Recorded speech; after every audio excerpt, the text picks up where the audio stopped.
How do you start taking time off for depression? I looked at the grey interior of the car, at the grey skies beyond.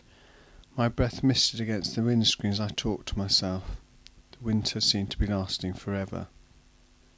Here I was for the fourth day in a row, sitting in my car, stationary on the curb outside our house, watching the dashboard clock tick towards lateness. 8:12. I knew Karen was watching me from the bedroom window, worrying. She didn't understand. I didn't understand. "What's wrong?" she said, waking up at 3:30 a.m. and finding me still reading. I turned a page for show. I'd ceased looking at the words hours ago. "Nothing," I said, which was a fair reflection of how I felt. She sighed, leaned across me and turned off the light. I didn't protest, but kept staring at my book. I know it's stupid, but I don't want to go to sleep."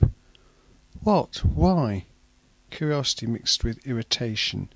She's expecting something petulant, and I suspect I won't disappoint. "If I go to sleep, I'll wake up and it will be tomorrow. I'll have to go to work." The LCD clock now read 8:16. It spent 6 months of the year showing the wrong time, but we'd never found out how to adjust it for daylight savings. I don't need time off for depression, I need time off from depression. Come to think of it, I've never found out how to adjust myself for winter. I got up in the dark, trying not to wake Karen. It was dark as I drove to work, dark when I entered the office, and dark when I drove home. "If you're that down about it, just quit," Karen said unsympathetically. I put my book down and turned to face her. I couldn't make eye contact, and instead focused on her left eyebrow, marvelling at its perfection and her proud claims to never pluck. "I can't." I didn't know why, I just knew I couldn't.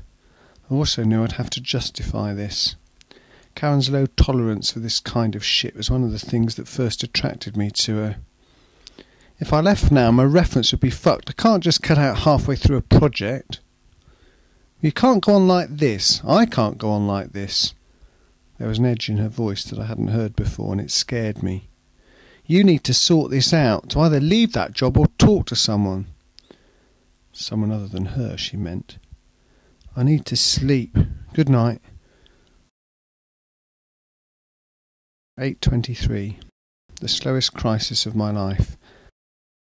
I see movement in the wing mirror and look and see Karen standing there in her dressing gown and slippers, crying.